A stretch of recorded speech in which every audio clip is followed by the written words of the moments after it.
Okay, so this lecture is going to be also related to ancient Egyptian religion, but it's going to be a particular narrow, small window of time within ancient Egypt that we call the Amarna Interlude or the Amarna Revolution, a period where a very famous pharaoh broke with the traditional religion and tried to institute something new. And there's all kinds of speculation as to exactly what the nature of that new religious movement was.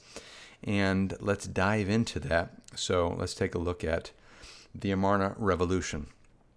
So, starting with some terms.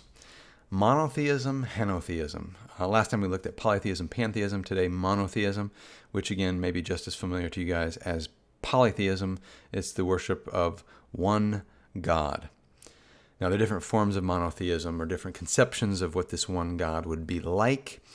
The other term, which is less familiar, is henotheism, which has to do with the idea of worshiping a particular God, maybe a national deity or one God, while acknowledging that there may be other gods in existence that you don't worship.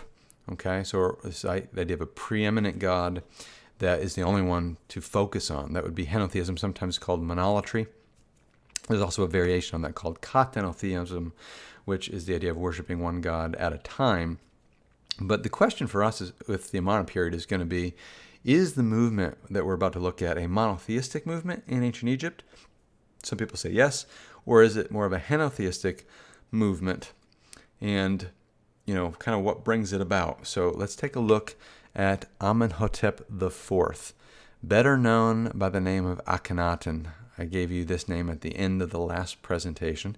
He was the pharaoh of the 18th dynasty, really the 10th pharaoh of the dynasty, who reigned probably from about 1350 to 1334. Egyptian chronology is constantly being revised, and I know I may have dates in my various presentations that come from, different revisions, not always consistent. And I don't know how much the dates have changed from when I started teaching this class. I'm sure they've changed a little bit. But he was the son of another pharaoh by the same name, Amenhotep III. And the Amenhotep is related to the god Amun. Whether it's spelled with a U or an E, doesn't really matter. A-M-E-N or A-M-U-N, Amun or Amen. That particular deity is in the name itself, and the name means Amun is pleased. Okay, so you could tell that the dynasty had connection to the god Amun. Maybe he was a patron for the dynasty. He was definitely a very powerful and important deity by that period, and this is the New Kingdom, by the way. As far as his family beyond his father goes, we know his major wife was the goddess, kind of goddess, the Queen Nefertiti. He was also associated with other names, Kia, Tudhikapa, don't even know how to pronounce some of them perfectly, Meritaten, possibly Mekitaten, possibly Ankesimpaten. Now, those last names I have question marks next to because, again, the relationship between Amenhotep IV and some of these women is confusing at best. As a matter of fact, this entire period, including the succession after Amenhotep, is very confusing. Part of it is due to the fact that we know that Amenhotep married relatives, or at least the Egyptians practiced intermarriage. Very common for a pharaoh to marry his sister. That was almost always the case in order to pass the throne down within the family the right way. A lot of times, not a lot of times, but often you will have them even married to their children, which seems to be the case possibly with Amenhotep IV, because some of the same names that some people have pointed out as being wives are also names that have been pointed out as being daughters of him. So was he married to his daughters? It's very possible. Meritaten, the most likely of the possible daughter brides, seemed to have been a queen very late in his reign, possibly the queen to his successor, which may be a relative, brother, or even a son. Maybe Meritaten herself was his successor. Again, it's very confused. We'll hold off on that till the end. I'm not going to try to sort it out for you, but I'm just going to point out the confusion here. The two names that I have question marks next to under children are possible sons, Menkaure and Tutankhaten. We'll talk about them as well.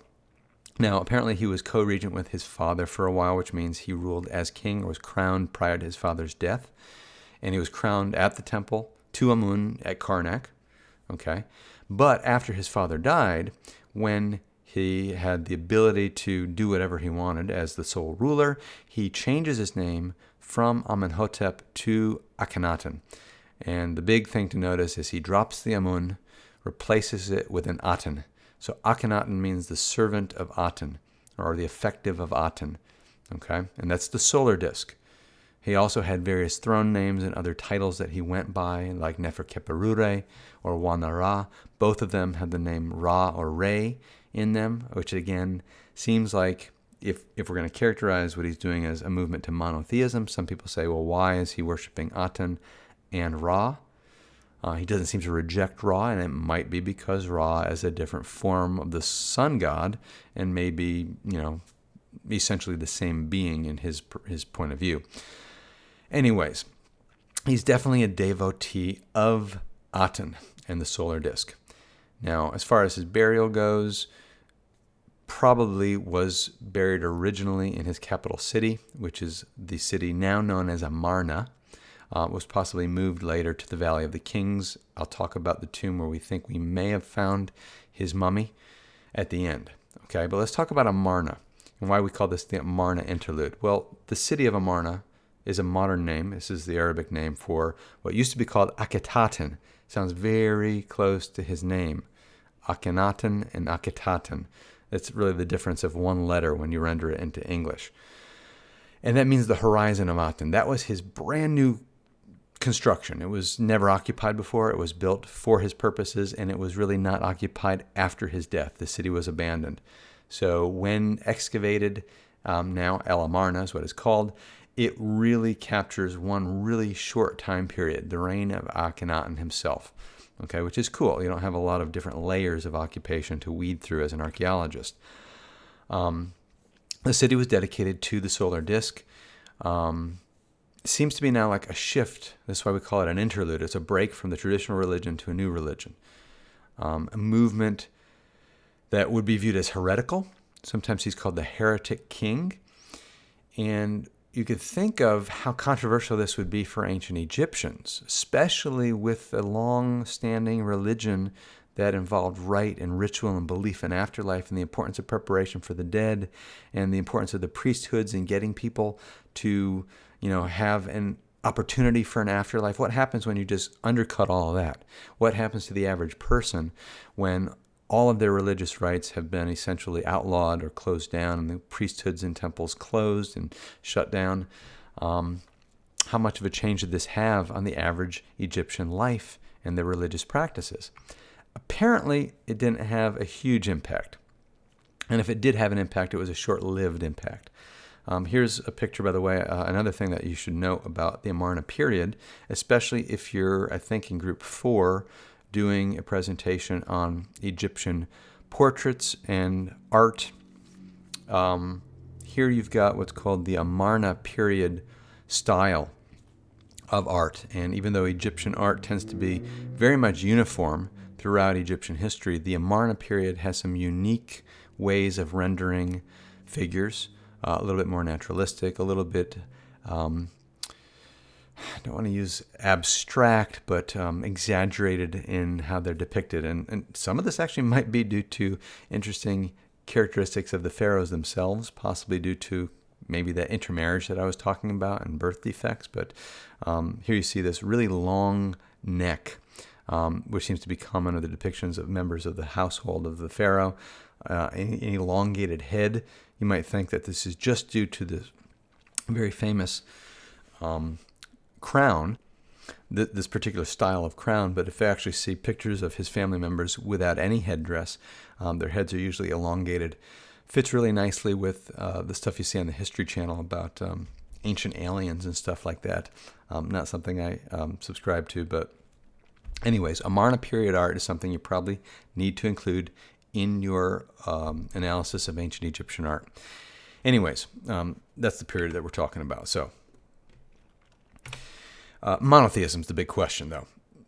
Here's what seems to take place. We notice in inscriptions from the time that he has chiseled out the plural form of the word gods and made it into a singular. He sort of refers to the God, the only one God.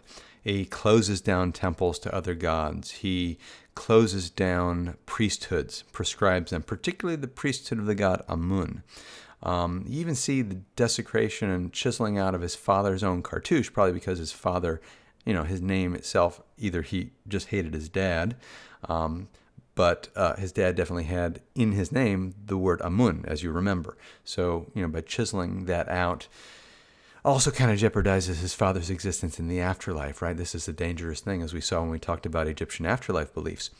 So was this a movement towards monotheism, or was this a henotheistic push, or was this particularly focused on undercutting the power of the priesthood? Like I said, Amun was not only really powerful as a god, but his priesthood was incredibly wealthy at this period, incredibly influential and powerful. And it seems to be the case that he targeted this priesthood above others, right? So he, shuts them down. He seizes the revenue from the temple of Amun at Karnak. The cult is outlawed. Akhenaton goes to present himself as the sole intermediary between men and Aten, the only god. And he does this with a very famous, a very famous poem. So let's take a look at what's called the Hymn to Aten. A few copies of this have been preserved. It's often attributed to Akhenaton himself. Emphasizes Aten as not only just the intermediary, but the real path to God. It's kind of a summary of the entire faith. It doesn't give you a very big picture, but it's an interesting picture. The tomb of Ai, which was Ai was basically his father-in-law, the father of Nefertiti, and would later be Pharaoh, one of his successors, and really was kind of like the vizier of Egypt at the time. His tomb includes the largest version of the poem, and it seems to have influence on later literature, particularly in the Old Testament. The Hebrew writing, Psalm 104, is very much modeled on this poem. So here's a depiction of the hieroglyphic form, which you can't read, and the English form, which you can read, but I'm not going to have you read. I'll read a couple portions of it, okay? So here it says, O sole God. Okay, so it definitely sounds monotheistic. Like whom there's no other. Thou didst create the world according to thy desire. You are in my heart. There is no other who knows you. That's kind of an important line, right? There's no one else who knows the god Aten except for Akhenaton himself. Only your son, Neferkeperure, the sole one of Re, whom you have taught your ways and your might. Those on earth come to your hand as you made them. When you have dawned, they live. When you set, they die. You yourself are lifetime. One lives by you. So again, this is attributing everything to the power of Aten himself, the only intermediary, though he does mention near the end of this portion, his great queen, whom he loves, the lady of two lands, and referring to Nefertiti, apparently. So, interesting hymn, very clearly focusing on one God, so seems to be monotheistic. Also fits with henotheism, so there's no way to definitely say so. The question is this the earliest movement towards monotheism in world history? Some people say yes. Depends when you want to date ancient Hebrew monotheism, the origin of ancient Hebrew monotheism. There are some that will say Hebrew monotheism is very, very old. There's others that say it develops later on. That's a debate for the scholars. We will look at kind of both theories when we do ancient Israel later on. The other monotheistic movement in the ancient world we'll look at probably next class, which will be after the intermediary week, and that will be the religion of Zoroastrianism, which is going to be big in Persia. That also is essentially a monotheistic religion. Now, the religion wasn't successful in Egypt, right? Maybe we have monotheism briefly, but it disappears, possibly due to the poor leadership of Akhenaton. He's definitely not remembered as a good pharaoh. He's viewed, like I said, as a heretic. And he seemed to have forced notability to worship his religion at the time, but it seems to be temporary. And when I said, did he have a big impact on the ordinary people of Egypt? Probably not. Maybe in his capital city, you only find a temple to Aten. But outside of Egypt, even though he may have tried to shut down temples and priesthoods, the ordinary average person probably continued to practice their religion as best they could. It's very difficult to get people to just cut themselves off from their traditions, right? See this throughout the history of religion elsewhere. Okay, so ultimately not very successful with the religion, but also possibly not very successful when it comes to politics. And again, there's a debate here. One of the biggest and most important discoveries at Amarna were a group of texts known as the Amarna letters, about 382 cuneiform tablets. Now, if you remember, cuneiform is not the way they wrote in ancient Egypt, at least not in Egyptian. The scribes of ancient Egypt would have been trained to write in cuneiform for international communications and would have been able to read it very effectively because cuneiform was the international written system which originated in Sumeria. So all of the regions of the ancient Near East outside of Egypt used this system. So most of the texts found at Amarna in the House of Correspondence, which was basically a storehouse for these documents, you have letters to and from Egypt, particularly to the region of Canaan. Of course, you do have records or letters from Babylon and elsewhere, but mostly from places like Jerusalem, kind of pre-Israelite Jerusalem, from Byblos, which would have been a Phoenician Semitic center on the coast, very long-standing trade and relation partner with Egypt. And remember, Egypt in this period is a new kingdom. They ruled Canaan, that region, but lots of letters going back and forth, and a good deal of them have to do with requests for military support and aid, particularly from places like Byblos, which mention attacks from the north by the Hittites, as well as threats by a group referred to as the Apiru. Now, I'll talk about the name Apiru later. Some people speculate that the Apiru is a reference to the Hebrews.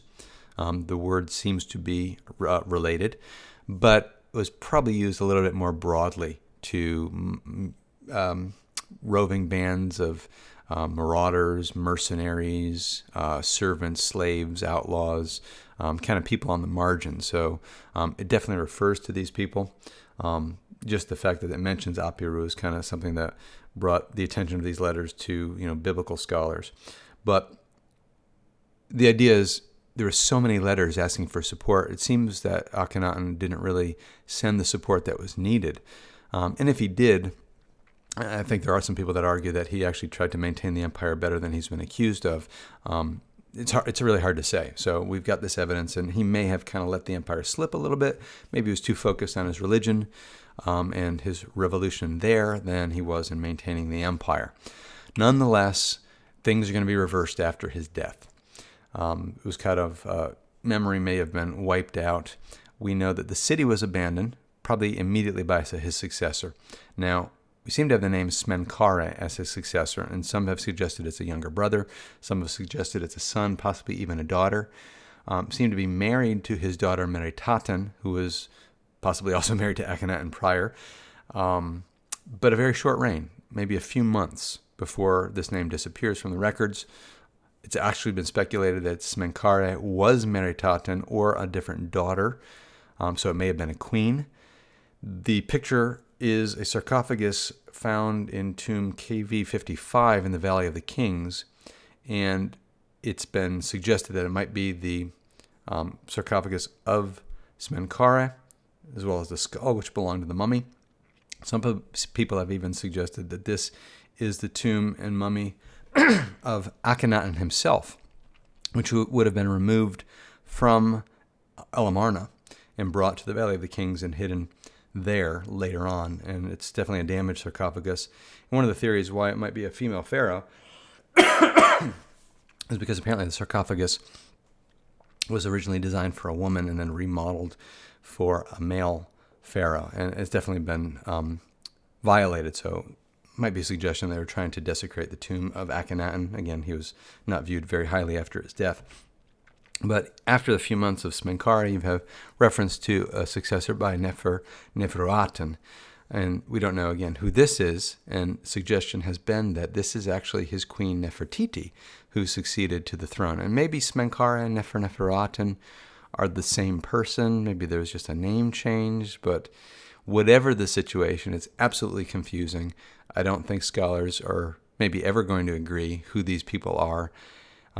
We just don't have really good evidence, and they're both kind of short successors, and power eventually shifts to what appears to be the son of Akhenaton by the name of Tutankhaten. and his dates will be 1334 to 1325 or thereabouts, who succeeds his father when he was about 9 years old. Now, he was married off to his sister, Akhenaton, and then changes his name early on in his reign to a name that's definitely more familiar to you. You've probably heard of Tutankhamun, and his wife's name was changed to Ankhesenamun.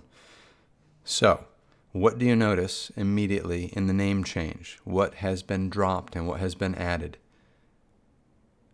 It's pretty obvious, right? Reference to the god ATEN. And in place, you have a revival of Amun. Okay, so here you've got a shift back immediately to the old religion. Right at the time of Akhenaton's own son, his religion is abandoned. Maybe there was a lot of pressure to do this. Like I said, it's very hard to convert an entire nation to a new religion. Not that that hasn't been tried numerous times. We'll actually see that possibly later on when we get to the Franks and the Roman Empire and stuff like that, because it does happen. But usually not without resistance. So, like I said, the capital's abandoned, the body is moved, and that's where possibly the body is. The tomb that's more famous is the tomb of Tutankhamun himself. This is the famous King Tut. And I know you've all seen pictures of King Tut. And the only reason Tut's really famous, not because he did anything important during his reign besides shift back to the traditional religion, but because his tomb was primarily left untouched. Part of it was ransacked. Most every Egyptian tomb was pillaged back in the ancient world, but the back chamber of the tomb of Tutankhamun was still sealed when archaeologists found it in back basically in the 1920s, I think it was. And here you have a couple things found in that tomb, including the gold mask. There were multiple levels of mask on the body of Tutankhamun. His mummy wasn't preserved very well. They actually used too much of the apparently preservatives, and it actually made him disintegrate faster. It was a little bit moist in his coffin, but the mask is fantastic. Gold, and here you see other depictions of Tutankhamun and his wife Ankhesenamun. At least that's who they're interpreted to be. I've actually heard people suggest that that's a picture of Smenkhare, but most likely, most people I think it's Tutankhamun. So that's the Amarna period. It's an interesting period, both for art and religion. So, like I said, it's going to be a little bit shorter overview. So, guys, have any questions on the Amarna period? Appreciate that you stuck with me. We went, doing both of these lectures in the same setting, a little bit longer than normal. So, that's everything for the Amarna interlude period. Next lecture that I'm going to get recorded for you guys is going to be on Zarathustra and the Zoroastrian movement of Persia. So we'll deal with some more Near Eastern religion before we get to presentations. So that's it for the lecture.